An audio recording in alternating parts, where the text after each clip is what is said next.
Hello, traders. FX Pip Collector here. Today is Monday, August 5th, and I'm going to be analyzing the US dollar Canadian, starting on the monthly, working my way all the way down to the 1 hour time frame for the full top-down analysis. So on the dollar CAD, I'm definitely still looking at this as eventually making a big push down.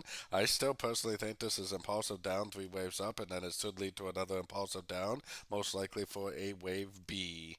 But it is still going up on shorter time frames, and I'm definitely still looking for longs. So going down to the weekly time frame, I still think this looks to me like 1, 2, 3, 4, 5 down. I still think this looks like 1, 2, 3 up. Yeah, the wave B is kind of taking out the previous high, but wave Bs often do take out the previous high sometimes.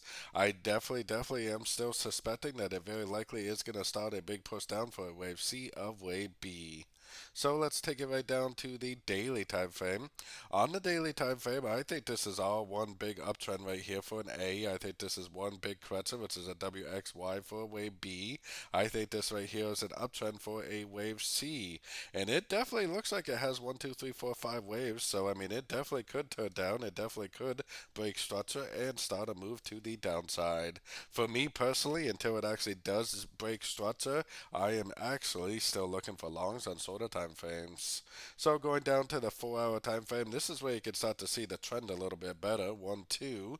I think this is a 3. It does look like a wave 4 and a wave 5. I actually think the wave 3 ends right here. This is like an expanding flat wave 4, but either way. And then we definitely have what looks like a 1, 2, 3, 4, 5 of wave 5. So it definitely does fit the characteristics of something that should turn down, break structure, and likely just keep on trending down. But we do not know that this is going to happen. So what does that tell me? That tells me that if I get another opportunity to go long, I definitely will take it because we don't know that it may not just keep on trending up. We think it's a wave C, but that's just speculation.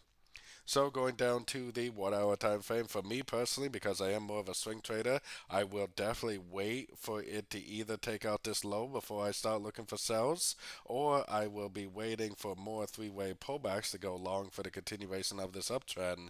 If you went long every time you saw a nice little pullback on these sort of time frames, man, you would have made so much money over the past month or so going long only on the US dollar CAD.